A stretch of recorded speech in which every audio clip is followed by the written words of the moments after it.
Donc, bonjour, bienvenue à toutes et tous. Bienvenue à cette conférence en format virtuel aujourd'hui dans le cadre de la série de conférences de Montréal en éthique de la santé. Pour celles et ceux qui ne me connaissent pas, je me nomme Éric Racine. Je suis directeur de l'unité de recherche en éthique pragmatique de la santé à l'Institut de recherche clinique de Montréal et aussi professeur titulaire de recherche à l'Université de Montréal. So, as you all know, our theme this year for the conference series is Information and Health, Still the Crux of the Matter. As you have probably participated to and seen, we've had many lectures and discussions on the topic so far. And today we'll be discussing issues related to the transparency of scientific knowledge and the discussion of medical uncertainties using the complex case of the neurological determination of death or brain death. And as I say these words, I know that these expressions are contentious and there are debates about what they actually mean and what they are. And to lecture on this topic, we have no other than Robert Truog, who's professor and director of the Center for Bioethics at Harvard Medical School. And I'll introduce him briefly. He has an amazing track record. I'm very pleased to have him with us today. So Dr. Truog is the Francis Glessner, Lee Professor of Medical Ethics, Anaesthesiology and Pediatrics at the Harvard Medical School, where he serves as director of the Center for Bioethics. They're leading educational and academic initiatives across the medical school, including an undergraduate curriculum, a master's degree, and a fellowship program. He has practiced pediatric intensive care at the Boston Children's Hospital for more than 30 years, including serving as chief of the division for more than a full decade. He has published more than 300 articles and books in bioethics and related disciplines, including talking with patients and families about medical error at Johns Hopkins University Press in 2010, and also death, lying, and organ transplantation published in 2012 at Oxford University Press. The year after 2013, he was honored with the Spinoza Chair at the University of Amsterdam. So thank you for joining us, Dr. Truog, and it's really a delight to have you, so to speak, here in Montreal with us. Well, thank you so much. It is a pleasure to do this. The only thing that would be better, again, is if I could be there in person, but we'll make the best of it. Should I go ahead and share my screen? Absolutely, and I will silence myself and disappear also. Okay. You can see my screen? I take it? Yep. Yep. All right. So in the spirit of the series here, I'm going to talk about the imperative to communicate honestly and transparently with the public around this topic that we'll call brain death. So let me begin by asking the broader question of what is death? And make the argument that we all have a very intuitive understanding of what it means to be dead. So when I show you this painting by Rembrandt of the anatomy lesson, I assume that you immediately will recognize that that poor person on the slab there is dead. And if I asked you, well, how do you know? You would be able to probably give me a dozen reasons very, very quickly. It's very intuitive.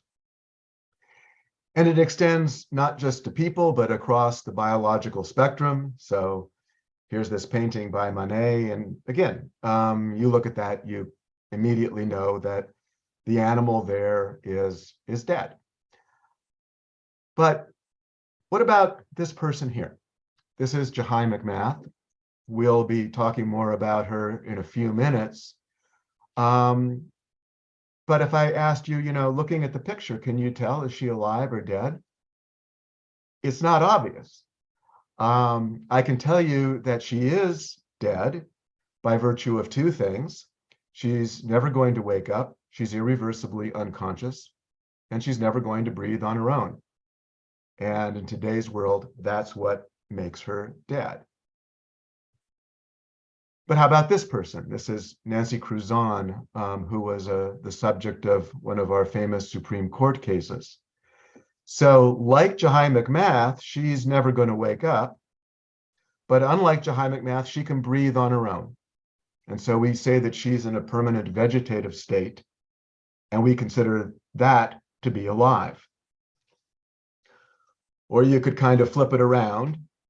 Those of you who are older in the audience would recognize Christopher Reeve, the actor who portrayed Superman, who tragically had a horseback riding accident that left him quadriplegic. So, like Jahi McMath, for neurological reasons, he cannot breathe on his own. But unlike her, he has consciousness. And so we would consider him to be alive. And then finally, here's a patient in an ICU bed. I took this off of the internet, so I don't know who this is, and I don't know if he's alive or dead or not. But if he were in my intensive care unit and I were standing at the foot of the bed, I wouldn't be able to tell you. In fact, in order to figure out if he was alive or dead, I would have to know a lot of details of his medical history. How did he happen to end up in this place? I would have to do a very careful neurologic exam. I would have to do imaging, MRI scans, CT scans. We'd have to do some tests on his blood, looking at the chemical balance in his blood, looking to see if there were any sedatives or other medications that could be clouding his consciousness. I mean, at best, it would take me a few hours, maybe even a day or more, in order to figure out whether this patient is alive or dead. So the point I want to make is that we have come a long ways from the days when telling if somebody was alive or dead was intuitively obvious. And it's really anything but that now. This is Alex Capron, who chaired the 1981 President's Commission that I'll mention in a minute. And on the 20th anniversary of the American Law on Brain Death from 1981, he wrote, "If one subject in health law and bioethics can be said to be at once well settled and persistently unresolved, it is how to determine that death has occurred." So when did this uncertainty begin? And I think we can go back to the late 1950s with the development of mechanical ventilation as sort of the beginning. And we often talk about this paper from French neurophysiologists. They were describing a series of patients here who had severe brain injury, so severe, in fact, that if it weren't for being on a ventilator, they would be dead in the usual way. But because they were on a ventilator, they continued to live. And they referred to this state as le coma dépassé, beyond coma.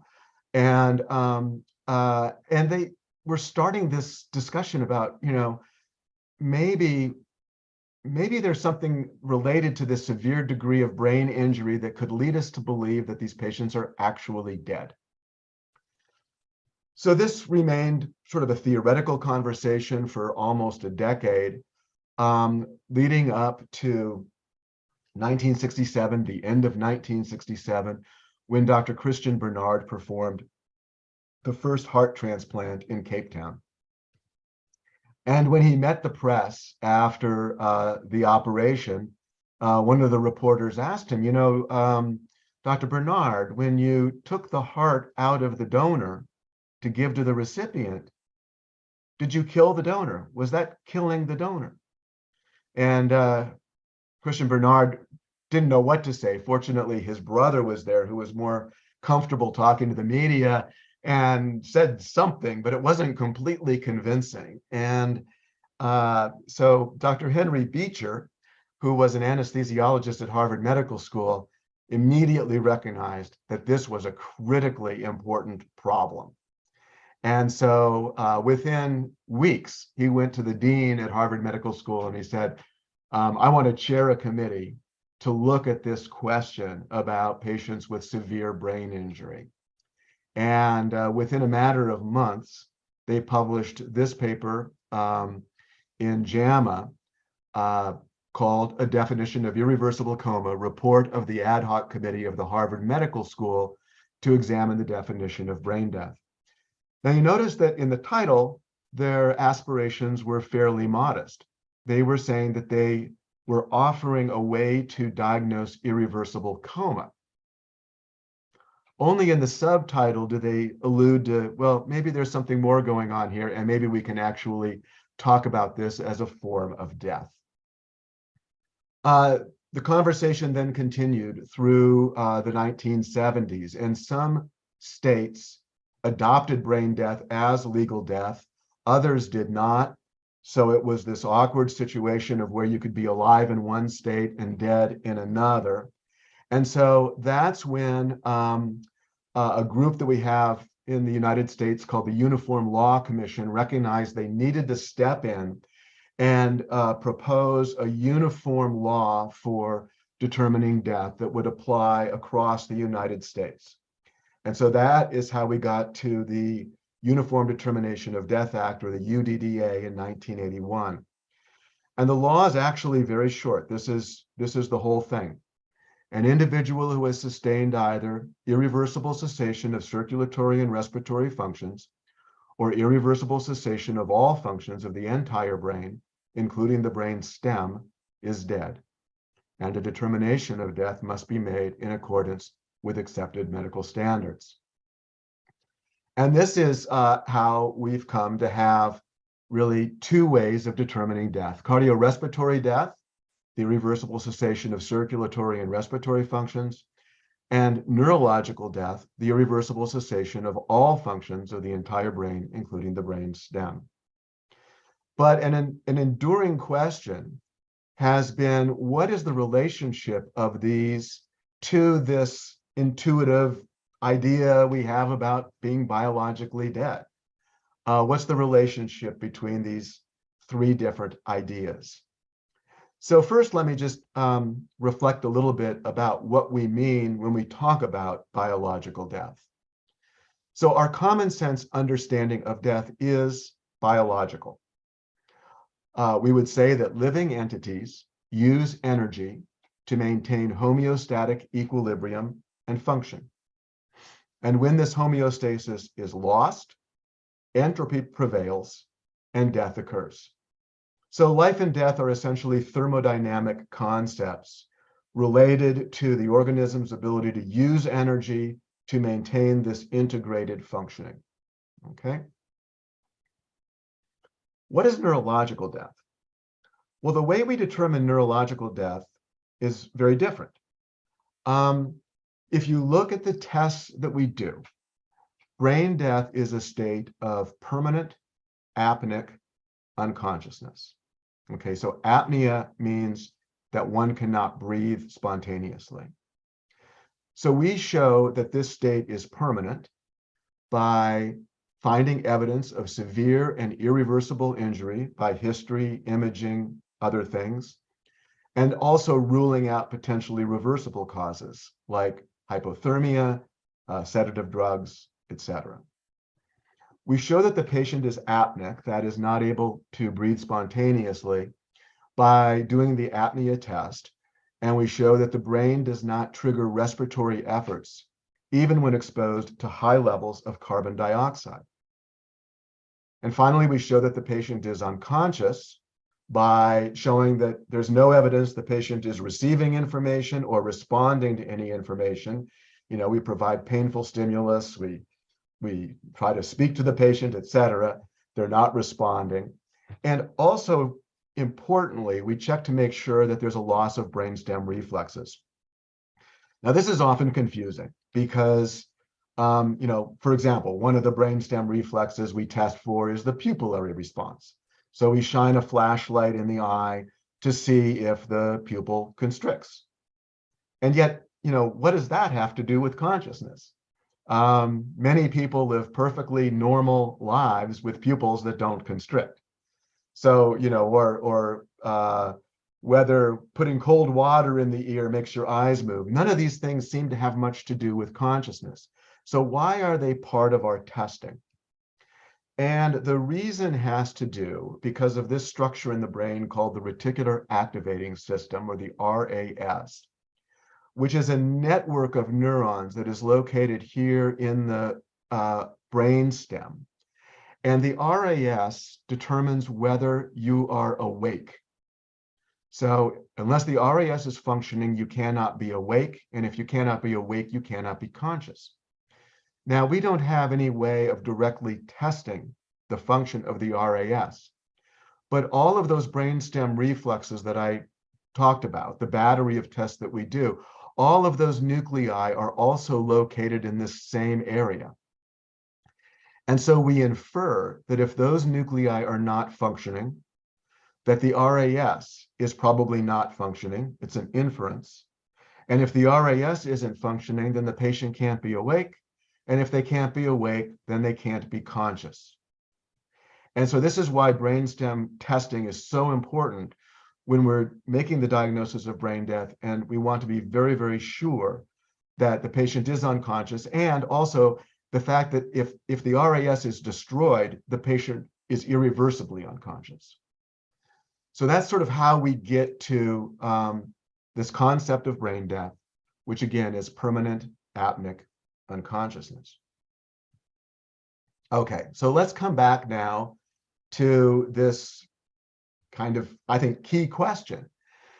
So when we talk about these two ways of determining death, cardiorespiratory death, neurological death, are they the same thing as biological death, or are they distinct? In other words, is biological death, does that correspond with what we normally think of as cardiorespiratory death, the normal way of being dead? And neurological death is something different. Are we talking about one definition of death or two? Now, if you go back to the writings of Henry Beecher in the 1960s, I think it's pretty clear that he was talking about brain death as a new way of thinking about what it means to be dead. He wrote, "Many today would take the view that when consciousness is permanently lost, when it has passed the point of no return in the hopelessly damaged brain, this is the moment of death."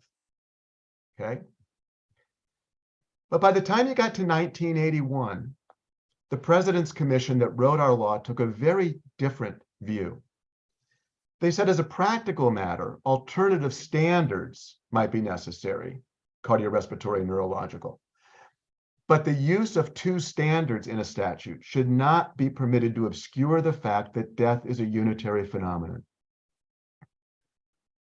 Really important point here, that they were insisting that brain death is the same thing as biological death. And, if you go back to that time, you can see that one of the advantages of that is that they didn't have to explain to the American public that medicine had discovered a new way of being dead. They could avoid that difficult conversation by saying, oh no, there's nothing new here. Death is death.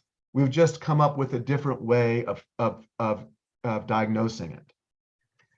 And so that has been the dogma, the mainstream view in America about what brain death means, that it is just a different way of determining biological death. Well, is it? The American Academy of Neurology has continued to insist that it is. So here's a recent article from leading neurologists titled "Why Brain Death is Considered Death and Why There Should Be No Confusion." And they make this point, that once brainstem function is lost, blood pressure is unstable, relentlessly declining, cardiac arrhythmias appear, support measures are complex, often fail, and the ability to maintain a brain dead body is virtually impossible. Okay, so once you're brain dead, your body falls apart, you're biologically dead. They're the same thing. And Bioethics, who's arguably the world's leading expert on brain death, reaffirmed that a few years back in a piece in the New England Journal, claiming that globally physicians now invariably equate brain death with death and do not distinguish it biologically from cardiac arrest. Same thing. The problem with this is that the view is demonstrably false. It's wrong. Brain death is not biologically death, and it's something that we've known about for a long time. Most of what we know comes from the work of neurologist Alan Schumann, retired neurologist from UCLA.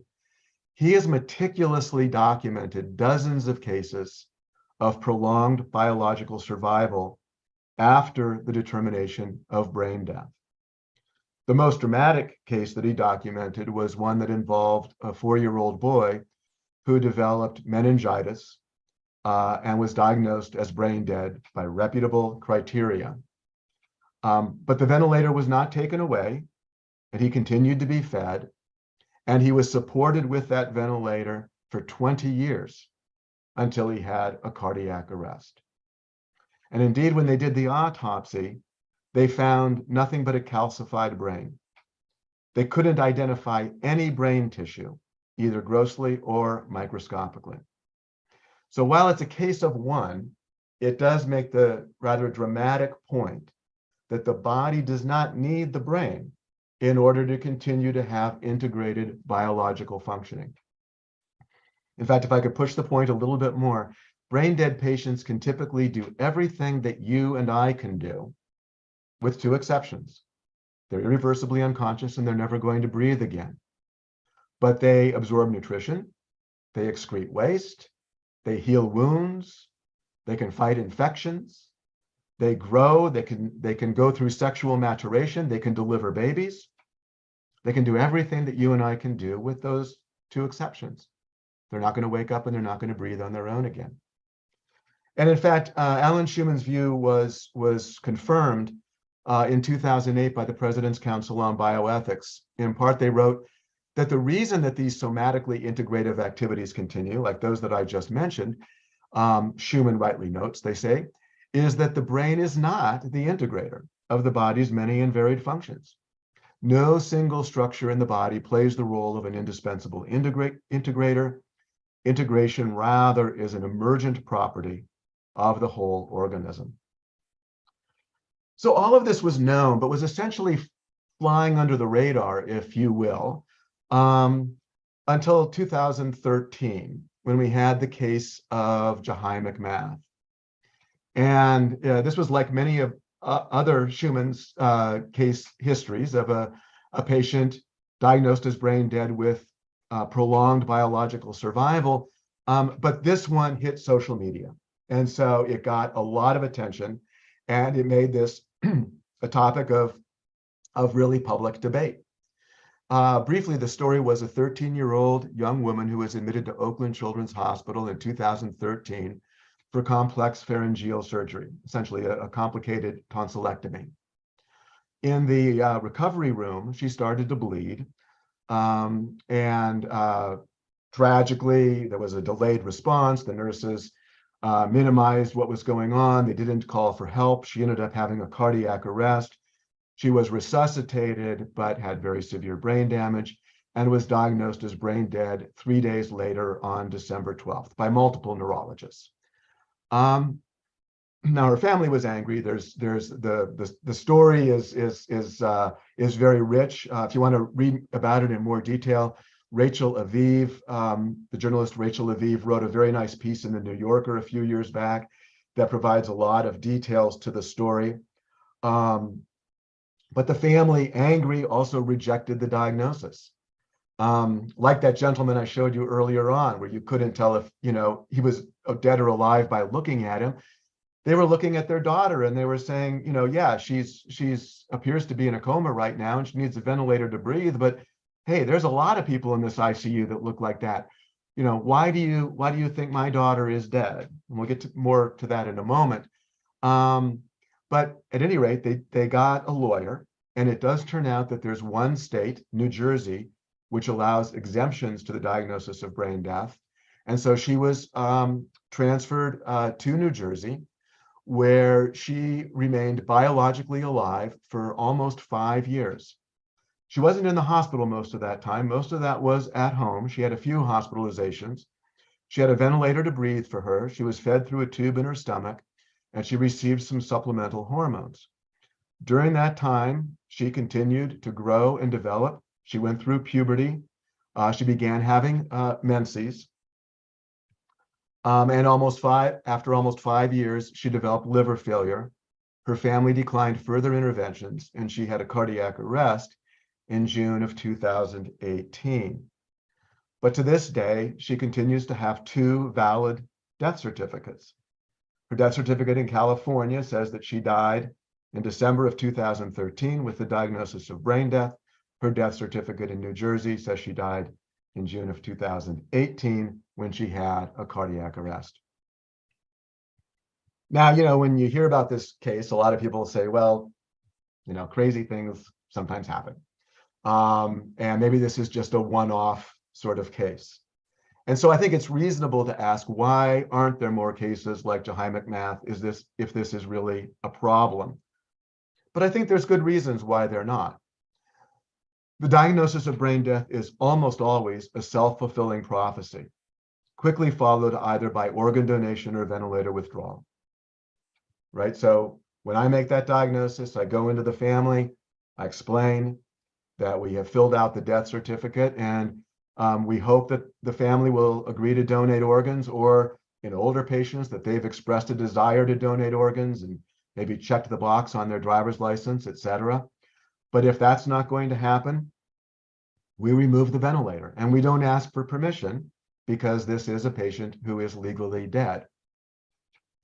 But even beyond that, very few families insist upon continuing life support in the face of such a poor prognosis.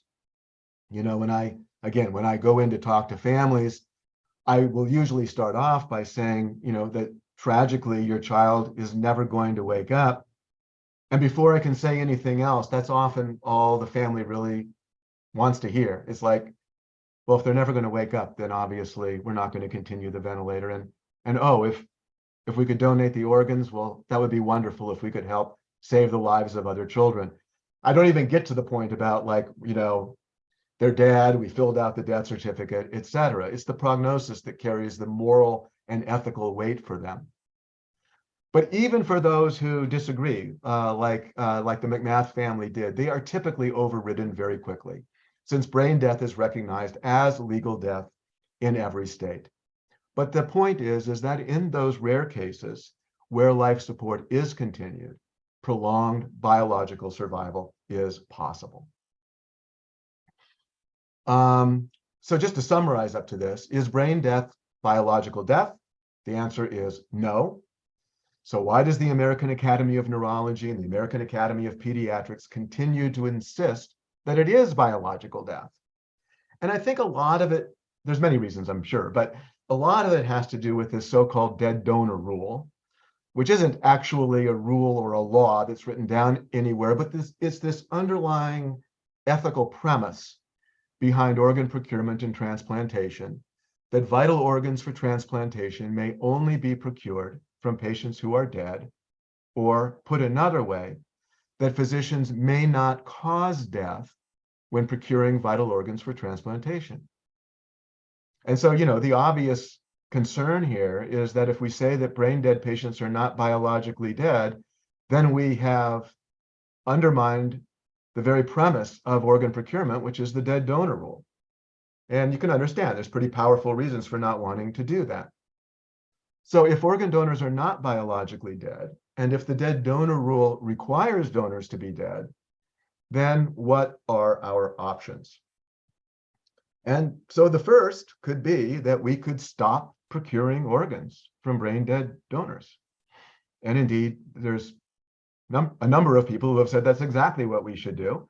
As a physician who cares for people who are dying with organ failure and also those who have received transplants, I believe that transplantation is absolutely a life sustaining and saving thing that we do. And it would be a shame to not be doing that. It would be more than a shame. It would result in the unnecessary loss of a lot of life.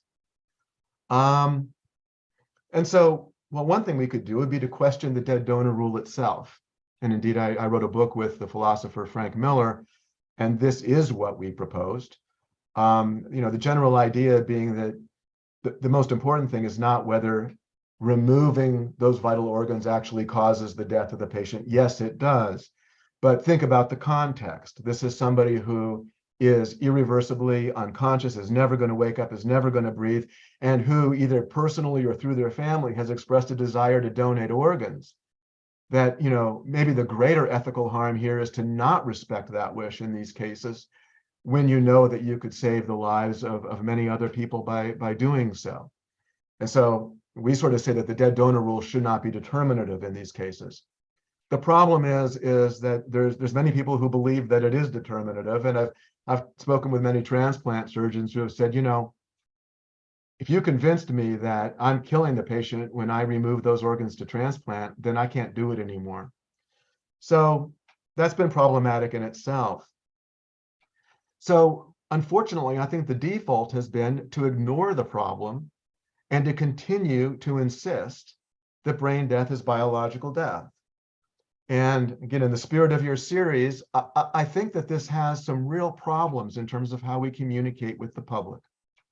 I think the continued insistence of the American Academy of Neurology and the American Academy of Pediatrics that brain death is biological death is damaging the credibility of the medical profession. To go back to that article in the New Yorker that I mentioned earlier, according to the reporting there, when Jahi McMath's family asked the doctors, "Can you explain to us why you think our daughter is dead?" the response from the chief medical officer was, "What is it that you don't understand? She's dead, dead, dead," reportedly pounding on the table with each time he said that. And of course, this was complicated by racial overtones. Why can't you understand? If what's obvious to all of us is that she's dead. But it is this insistence that the death is obvious when in fact it is obviously not obvious. And the bioethicists got involved in this as well. So some of the bioethicists that are very well known in my country and feature prominently in the newspapers said, it doesn't matter if McMath's family refuses to accept the diagnosis of brain death, because we all know it's biological death. And so, quoted in the paper, her body will start to break down and decay. It's a matter of when, not whether. She's going to start to decompose, right? Because that's what dead bodies do. Well, of course, that didn't happen. That didn't happen until she had a cardiac arrest almost 5 years later. And I said to one of these bioethicists, I said, "Why did you say that? We know that's not true." He said to me, "Well, that's what the neurologists were telling me." So that was the answer to that. And another thing was that when the family said, look, we're going to transfer her to New Jersey, but clearly she'll die if she doesn't have nutrition. So she needs to have a feeding tube put in. And so the same bioethicist said, well, that's kind of silly. You can't feed a corpse. Well, he's right. You can't feed a corpse. But the fact that she was successfully fed for almost 5 years after that, kind of makes the point here, right? As to whether she was a corpse or not. So those, I think, are some of the problems that we're seeing because of the way we're misrepresenting what the meaning of brain death is. So I talked about these first several options. The one that I've come to favor myself is the idea that death can be defined in more than just biological terms. That death is a complex social construct with many meanings: biological, social, cultural, religious, legal. Things like, when do we begin to mourn the loss of a person? That's when we determine that they're dead. When do we begin all of the religious rituals that surround death? When do we execute wills, pay out life insurance policies? When do we stop efforts to sustain biological life? When can organs be procured for donation? All of these are tied in with how we determine death. And so the idea that I favor these days is to recognize that brain death is not and never has been the same as biological death, but appreciate that we are not obligated to define death solely in biological terms, and to recognize that death can be understood as a social construct that represents a new and uniquely human way of defining death. Defining social constructs as concepts that we choose rather than we discover. I thought it was put very well in this op-ed in the New York Times from a while back, which closed with this statement, all of which serves as a reminder that our definition of death is man-made. In the spectrum between alive and dead, we set the threshold, and we can do so in response to biological, ethical, and even practical considerations. Death is not a binary state or a simple biological fact, but a complex social choice. So we're moving now into the idea of death, not just as a biological concept, but also related to neurology and related to specific parts of neurology. And so, in my own research, I was surprised and also amazed that this has already been done in the United Kingdom, and that this is the law as it exists in the UK. So the UK law on death says that death entails the irreversible loss of those essential characteristics which are necessary to the existence of a living human person. And thus, the definition of death should be regarded as the irreversible loss of the capacity for consciousness combined with the irreversible loss of the capacity to breathe, which corresponds to what we mean by brain death, permanent apneic unconsciousness. And they go on to clarify that. They say, while there are some ways in which parts of the body may continue to show signs of biological activity after a diagnosis of irreversible cessation of brainstem function, these have no moral relevance to the declaration of death. So in the UK, they're explicitly framing death as a moral choice, a moral determination, not just a biological determination, tied into biology, but tied into biology in this very neurological sort of way. So where do we go from here? I'll sort of wrap up in the next few minutes. So this is a story in process. The problems with brain death have now risen to, thankfully, to the point of public discussion. And so let's go back to that Uniform Law Commission that last met in 1981 and created our Uniform Determination of Death Act. A couple of years ago, they agreed to reconvene. And this is now the Determination of Death Committee. The committee will update the UDDA. Issues to be considered include the medical criteria for determining death, the distinction between irreversible versus permanent cessation of brain functions, the relevant regions of the brain, and several other issues identified by the study committee that recommended this project. So this has been going on now for the last 2 years. All the members of the committee are lawyers and judges, but then there's a group of what are called observers, which are kind of content experts, who are invited to attend the meetings and contribute. And so I'm one of those, along with a number of other people. I sort of thought we were wrapping up last summer. And I'll share with you where we sort of landed last summer was, this is not precise, but got a good approximation, is that the plan was to revise the UDDA from saying that human death is the irreversible loss of all functions of the entire brain, including the brainstem, to adopt something very similar to the UK position, that human death is the irreversible loss of the capacity for consciousness, combined with the irreversible loss of the capacity to breathe. So this had a lot of traction. One of the lingering controversies, which I want to just mention somewhat in passing, is that if we acknowledge that brain death is not purely a biological fact, but a social construct, then you're faced with the question of what to do about those who don't agree with that construct. And this includes some members of Orthodox Judaism who believe that life is present as long as breathing is occurring, even if it is on a ventilator, and do not accept neurological death or the concept of neurological death. And then a lot of people who just do it for secular reasons and refuse, like the McMaths, to accept it. But now it's becoming quite widespread. These are typically children because they tend to have otherwise healthy bodies that survive even with a severe brain injury. And I'm pretty sure there's no major children's hospital in the United States that hasn't had one or perhaps many cases of parents who have refused to accept this diagnosis. And I know you've had many cases in Canada as well.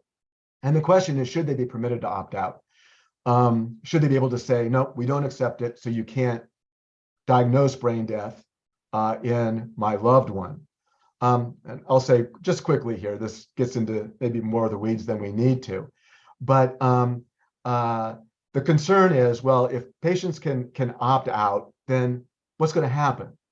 Are our ICUs going to be full of patients who are never going to wake up, never recover? And we won't have ICU beds for those who could really benefit from them. And what about organ donation? Will people suddenly stop donating their organs? And at least, I think we do have some reassuring lessons from New Jersey, because New Jersey has had a religious exemption to brain death since 1991. And yet there's no evidence that this has hampered organ donation, procurement, or transplantation in any way. And there's no evidence that treatment of brain dead patients has significantly impacted ICU utilization. Again, for the vast majority of families, once they know the prognosis that their loved one is never going to wake up, very, very few insist on continued treatment. But what happened to the revisions to the UDDA? Well, it didn't wrap up last summer. And in fact, our next meeting is almost exactly a month from now. We're going to be meeting in Tucson, Arizona. And what happened is, in part, the questions about the diagnosis of death have gotten mixed up with the abortion debate in the United States. And so, if I could maybe put it in just broad strokes here, looking at ethics at the beginning of life and ethics at the end of life, I made this slide prior to the Dobbs decision, so it's a little bit out of date, but for ethics at the beginning of life, most agree that an early stage fetus is a living organism, right? It has the organized function, biological integrity that we identify with life. Yet for many, this does not fully define the moral status of the fetus, that it is, for many, morally acceptable to terminate that life. And we somewhat haphazardly now seem to tolerate a diversity of views about the ethical status of such living organisms. This has implications for how we're looking at the brain death debate, because brain dead patients are also living organisms. They maintain integrated biological function. And for many, this may not fully define the moral status of these patients. In other words, it's acceptable for us to stop life support, and it's acceptable for them to be able to donate their organs to save the lives of others. And so the question is, should we tolerate a diversity of views about the ethical status of living organisms? One of the concerns is that as these connections are made, we could end up in a state around brain death very similar to the state we're in right now in the United States around abortion, which is that some states could choose not to recognize brain death.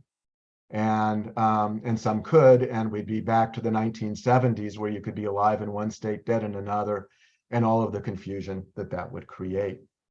So I don't know where this is going, but it's a work in progress, and the future is very uncertain.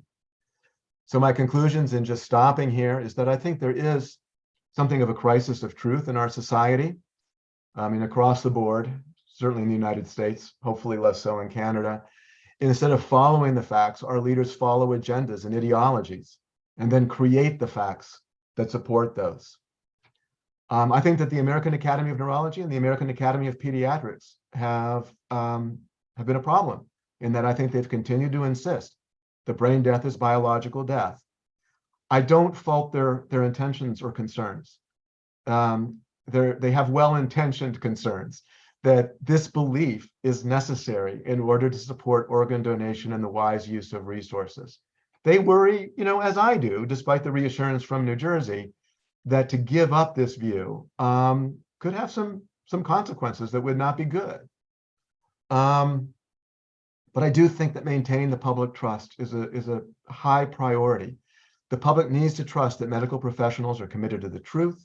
The trust of the public is both precious and fragile, and once lost can be difficult to regain. Or as our former president Abraham Lincoln once said, if you once forfeit the confidence of your fellow citizens, you can never regain their respect and esteem.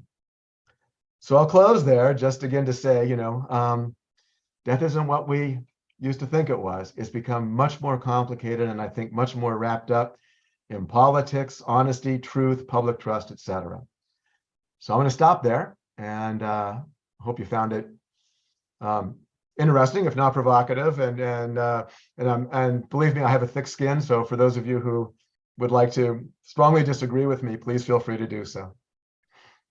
Thank you so much, Dr. Truog. It's always wonderful to hear you present the history of debates about neurological determination of death and all of the kind of issues which are somewhat in our blind spot in a sense in the broader public debates. So it's really interesting to pinpoint those issues, and I'm going to turn to the Q&A to see if we have questions lined up. So I'll read a first question. In most cases, does the diagnosis of brain death versus irreversible damage, I would assume irreversible brain damage, does the diagnosis of brain death help families transition to make the decision to withdraw care in a sense that is more definitive? Oh, I think that's a really important point, and I agree with it. I mentioned that often when families hear the prognosis, that's sort of all they need to hear. But that's not true for every family. And one of the things that brain death does do is it removes, I think for many families, it removes that moral burden of having to make a decision, right? When the patient isn't dead, we have discussions with the family, as you know, where we say, should we be withdrawing life support at this time? And that can be a hugely difficult decision for families. And many families can never bring themselves to agree to that. But if you say to them, we've determined that your father is dead, then they say, okay, then, if the law says that he's dead, then we understand. And in fact, we're now not asking for their permission to withdraw the ventilator. We're telling them that they don't have a choice about it because the death certificate has been filled out. And I think for many families, that is a comfort and a relief. And I think that that would be a loss if we lose this notion that brain death is absolutely biological death. That would be a loss, but it may be the price we have to pay if we're going to be honest about what brain death actually means. So thank you. The question was being asked by Amaryllis Ferrand, who's a neonatologist here in Montreal and PhD candidate at the Pragmatic Health Ethics Research Unit also. Another question here, anonymous question, prolonging meaningful survival in cases of neurological death is futile. If families do not insist on this futile care very often, then why are legal statutes and ethics committees convened on this issue of futile medical care? Is there a separate issue from the definition of brain death? Another very good question. So the issue of medical futility is one that has been hotly debated now for decades. And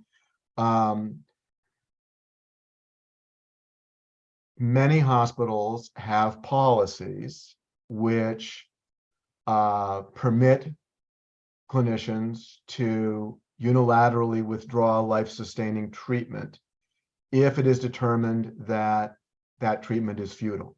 The best known is Texas, which has a law which allows clinicians to do that. They all remain controversial, though, and in many states and hospitals, including my own, we have never acted, never, on a judgment of futility to unilaterally withdraw life support. I've often thought that brain death is, even if it's not death, it functions as a legally enforceable determination of futility, right? I mean, we say the patient is dead, but even if it's not, we can say we have the legal authority to no longer keep your loved one in the ICU. We have the legal authority to stop it. And so I think that there is a close relationship between brain death and futility, where we use brain death oftentimes as the lever in order to enforce our view that life support should be withdrawn. And I think that we use that even when we know that it doesn't mean the patient is dead. It just means that further treatment is not going to result in the restoration of consciousness or the capacity to breathe. Thank you. We have a question here from Matt Weiss, who you may know from the formulation of the question. He's asking a quick UDDA question. How did the discussion go regarding the term irreversible as opposed to permanent? Is that decision currently irreversible? So maybe you want to give a bit of background for those who may be less familiar with this debate about permanency versus irreversibility, and maybe give us a brief update on the UDDA work. Thank you. Sure. So the issue has been that the law requires the irreversible loss of either cardiorespiratory function or brain function. And it's always been problematic because we don't know what the future of medicine is going to hold in terms of the ability to restore brain function, et cetera. And so, you could make the argument that it's impossible to be able to say when that loss is irreversible, at least in a theoretical sense. And so the notion of permanence has acquired a lot of popularity, because the way that we define permanence means that the loss of these functions will become irreversible unless we have the means and act on those means to restore that function. And in the reality of the way that critically ill patients are cared for example, when somebody has a cardiac arrest and they have a do not resuscitate order, we have made an agreement that we're not going to attempt to try to resuscitate the heart. And so we say the loss of cardiac function is permanently lost because we're not going to try to restore it. It may not be irreversible, but permanence. And so permanence becomes kind of the term that we think is more relevant. The problem is that the UDDA and other laws would have to be revised in the future so that they don't say irreversible, but say permanent. My own view is that I'm convinced that permanent is the better word. Irreversible is ambiguous. It's impossible to know when things are absolutely irreversible. And I'm pretty confident that a new brain death law or a new death law of any sort will be using the word permanent and not irreversible. Thank you for clarifying that. We have another question here from Dr. Sam Shemi from McGill University, who has led a lot of discussions here in Canada and a lot of international work on organ donation practices and death determination. He's writing, thanks for this provocative talk, Bob. I would challenge you on the term biological death, as this is an antiquated misperception. We clearly understand that the body of brain dead people can be kept alive indefinitely. Brain death is a medical and legal definition of that based on the criteria you discussed, but certainly in Canada and other countries, including the World Brain Death Project endorsed by 35 international societies, it's about a medical and legal definition based on the absence of brain function. Well, first, let me say enormous respect for Sam's work, and I think we largely agree on many aspects of this, Sam. I mean, I think that maybe our views are often contrasted in ways that I don't think are quite accurate. I will hold that if we were to take a walk around your neighborhood right now, you and I would agree on biological life and death virtually 100%. We can identify trees, plants, animals, alive or dead, and it would be consistent.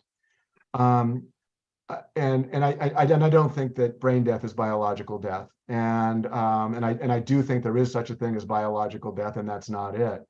But maybe if I understand your point correctly, is that we've all agreed that when you meet these criteria that we use for neurologic death, that is death. And that's kind of the point I was trying to make in my talk here, is that it's a social construct, but I think it's a very, very good social construct. I know your viewpoint that all death is neurological is one that I think is perfectly apt. I think it applies to humans, and I think it's something that we have largely agreed on, as evidenced by the success of organ donation and transplantation over the last 50 years. So to be honest, I'm not even sure we disagree at all. But maybe you do. Maybe we can continue this conversation offline. I don't know. I think we're pretty much on the same page. Yeah. So Sam was adding here that it's all about the absence of brain function and has nothing to do with biological death. So I think there's a disagreement there. Well, no, let me just say, I just got to say, I don't think there is a disagreement. I'm to the extent that biological death leads to the permanent absence of brain function, which it does. I totally agree. I could support a definition of death that was entirely neurological, but it wouldn't be biological. It would be a social construct. Anyway, I'll let it go at that. So maybe I would have a follow-up question here because this is perhaps relevant, is I'm not sure what this notion of like social construct really plays in your argumentation, because we could argue that all definitions of that have been socially constructed. There's never been anything that has not been socially constructed in a kind of way, but the kind of I would tend to agree with you with the evolving understanding we've gained from death and death determination, that the death based on neurological criteria seems to be the better definition, the most robust, the one that, for example, the UK seems to be using and brings a lot of clarity. So what's wrong with the fact, or what does the social constructed nature of that definition really like play or undermine anything about the rigorousness of the definition? I think it's an overstatement to say that all definitions of death are social constructions. There is I mean, as I described it at the beginning, I mean, life and death are thermodynamic concepts that relate to the maintenance of homeostasis. When you look at the mouse in that slide that I gave, there's nothing socially constructed about one mouse being alive and one mouse being dead. Those correspond to a biological reality that is not true for brain death. But there's nothing wrong with having definitions of death that are socially constructed. I think it is superior. I think that socially constructing our understanding of death for human beings as fundamentally related to our neurological functioning makes a lot of sense. But no, it's not that every understanding of death is entirely social constructed. There's biological realities that supersede that. All right, so we will have a chance to discuss. So I'm going to move on to other questions, but thanks for answering that. From Rachel Morgan, do you think this issue would be helped if the definition of consciousness is improved? For example, the biological functions versus awareness debate.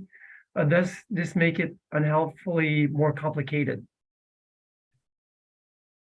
I'm not entirely sure I followed that question, except to say that it is problematic to talk about the definition of consciousness or the loss of consciousness, because every year we are finding more and more sensitive ways of detecting consciousness. I mean, even just in the last year, using functional MRI, we're discovering that patients that we've long thought to be irreversibly unconscious actually can respond to yes and no questions.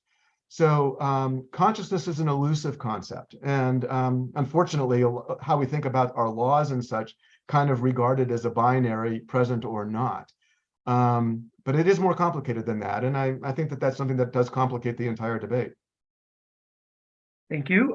Maybe one of the last questions here from Professor Carolyn Tate, I believe from the University of Saskatoon, Métis scholar, asking here, as we apply the definition to family decision-making, there are groups who hold significant mistrust of healthcare systems.